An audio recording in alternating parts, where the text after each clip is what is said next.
Alors, je m'appelle Micheline Simard et moi, je suis conseillère à la municipalité de Tadoussac, conseillère municipale.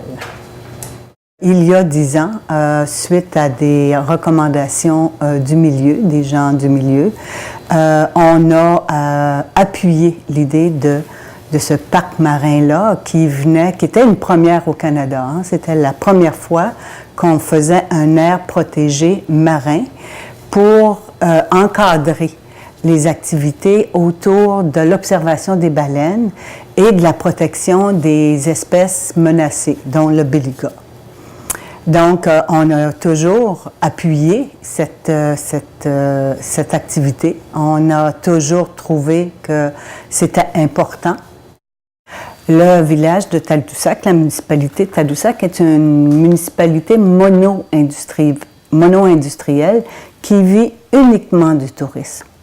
Alors, naturellement, la principale activité, ce n'est pas la seule, mais la principale, celle pour laquelle elle est reconnue internationalement, c'est l'observation des baleines. On a sur notre territoire des gens de l'industrie qui pratiquent leur commerce directement en lien avec ce parc marin-là.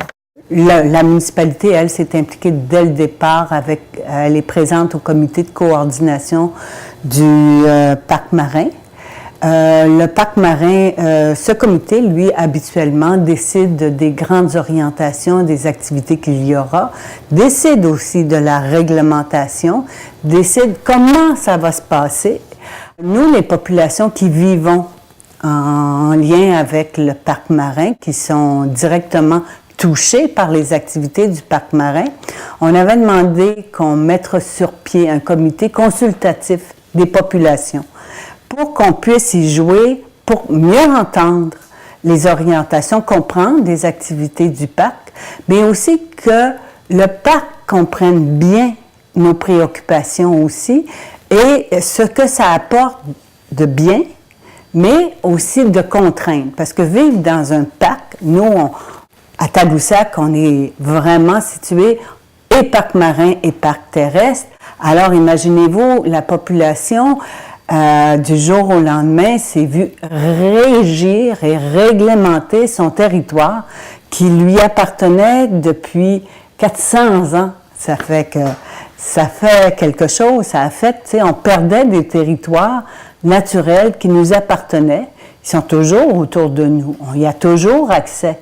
Mais on a été un bout de temps menacés. Est-ce qu'on pourrait toujours y avoir accès?